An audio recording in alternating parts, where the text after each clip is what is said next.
na nga siya. Pero parang ako nga sa akin, ang hirap niyo. Ako kasi OFW yung husband ko, kaya medyo madalayo talaga agwat, that's ano? the reason, kaya malaki ang agwat. Pero I doubt pag kung siguro hindi siya nasa abroad, nakaparehas lang tayo. Ay, hindi. Ayoko nga. Ang hirap magpalaki. Pero sige, subukan natin to. Pakinggan natin tong isa pang infomercial na ito, ha?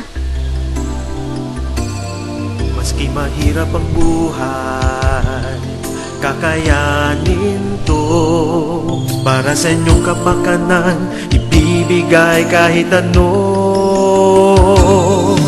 Dahan-dahan nating mararating ang ating pangarap. Sa ating pagtutulungan, ginhawa ay malalasap. May pag-asang gumanda ang buhay Sa tamang pag-aagwat, basta tayo'y maging responsableng magulang sa ating mga anak. May pag-asang gumanda ang buhay, pamilya'y umangat. Sa ating mga anak ay panama ang kalinga. Sa tamang agwat, pamilya'y aangat. Pagmamahal. Hatid sa inyo ng Commission on Population at ng himpilang ito. Please stay tuned for Kakampi Online News. Okay. May mga balita-balita tayo, Cory. Ayan, tingnan mo dito yung mga tungkulin daw. Tungkulin ng mga responsableng magulang na tiyakin ang kalusugan ng kanilang mga anak. Sige nga, pakinggan ko yung mga balita mo na yan. Ayon nga sa isang pag-aaral, kaya't daw mahalaga ang pagkaplano ng pamilya upang masiguro ang kalusugan ng mga anak. Napatunayan sa mga pag-aaral na higit na malusog at mataas ang tsansang mabuhay ang mga sanggol na isinilang sa tamang agwat ng panganganak. Lumabas din sa pag-aaral National Demographic and Health Survey noong 2003 na ang mga batang isinilang na may pagitan na 3 taon ay may mas malaking chances of survival mula sa pagiging sanggol hanggang tumuntong sa edad na 5. Batay naman sa pag-aaral ng World Health Organization, lumalabas na 60 hanggang 70% ang tsansang mamatay ang sanggol kapag masyadong maigsi ang agwat ng panganganak ng ina. Kaya para sa mga magulang, kung mahal nyo ang mga anak nyo o magiging anak pa, ang tamang pag-aagwat ng panganganak ay 3 hanggang 5 taon. Yun. So, tama yung sinasabi ni Maricel Laksa. At syempre, tama rin yung sinasabi ng Population Commission o itong POPCOM, no, Cory? Sige, kanina, may gusto ko sabihin. Ano yun? Sige. Actually, totoo naman siya, Ate Peno, kasi kung halimbawang meron kang isang anak, it's very hard kasi na-experience ko para mag 1 year pa lang yung 1 year pa lang yung aking panganay. Nanganak naman ako after 2 months. Imagine, hawak ko, nag-breastfeed ako dun sa isa. Kung baga yung anak ko kawa 1 year pa lang niya. After 2 months, dinanganak na naman ako. Para bang syempre, yung unang anak mo, sana yan ang kinakarga mo lahat, inaalaga mo, yung time mo na sa kanya. Baby pa yan, kung baga. Ngayon, tas eto, may maliit ka. Hindi mo alam ngayon kung paano mo hatiin yung attention mo. Abay, maliit ako, yung 2 kamay ko, isa karga ko na nakaupo, yung isa karga ko, nagpapasuso ko. So, it's really hard kasi parang masarap bilang isang mga magulang na yung full attention mo na ibibigay mo sa bawat isa sa kanila. Pero tinry mo na maging pair naman, yun nga lang, mahirap talaga. Pero isang sinasabi nga natin dito, Cory, di ba?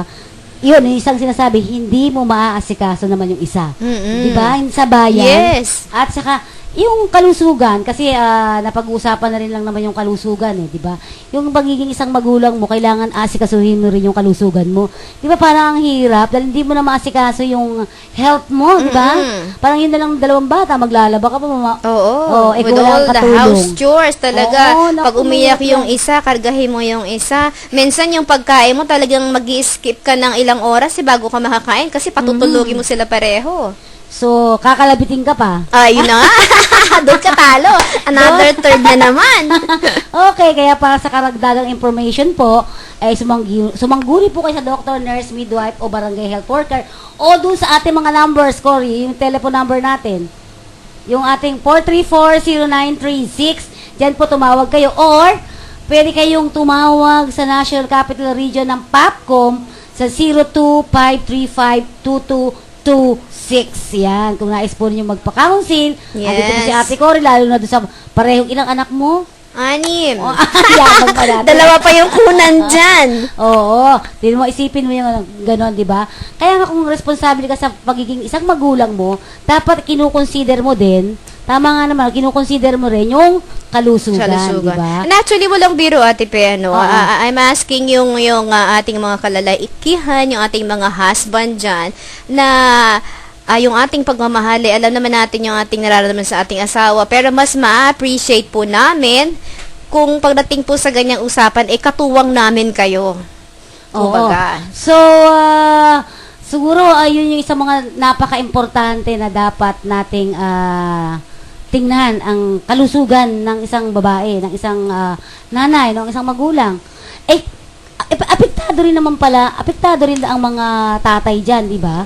Oo Oh, naman. sa papaanong paraan. Siyempre, kung maliit lang yung sweldo, di pa, Yes, di ba? oo. At hindi, tsaka sa pag-aalaga, siyempre, hindi may iwasan na sila tumulong. Kasi, biro mo, yung mula umagang trabaho mo hanggang sa gabi, minsan, ang gabi ginagawa mo umaga at ang umaga ginagawa mong gabi para magampanan yung trabaho. Napakahirap niyan. Well, sige, para hindi kayo maboryong kasi ito po yung napakagandang music para sa atin lahat.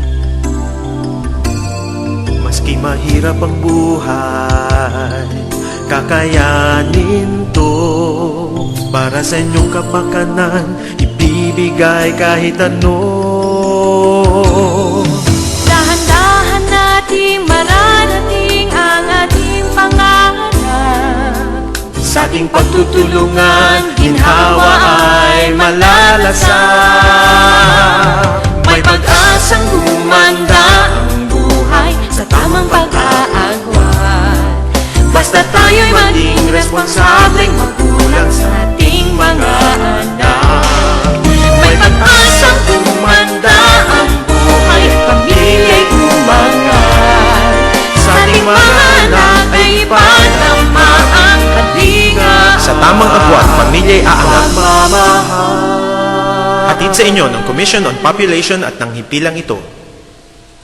Okay, balik na naman tayo sa ating programa. Nawalan ako ng line kanina. Balik tayo sa ating programa. Kanina na pag-usapan natin ano ba yung responsableng pagkamagulang at yung kalusugan niya. Yan. Sample na po ang pinakamaganda dyan. Ito ang ating kapartner dito, di ba? Pero babalikan naman natin ang sex education kasi kanina ang iniwan natin yung pagkalabit ni Mr. sa gabi. Oo, yan. yan. Parang iba yung mata mo. Talaga naman tumawa.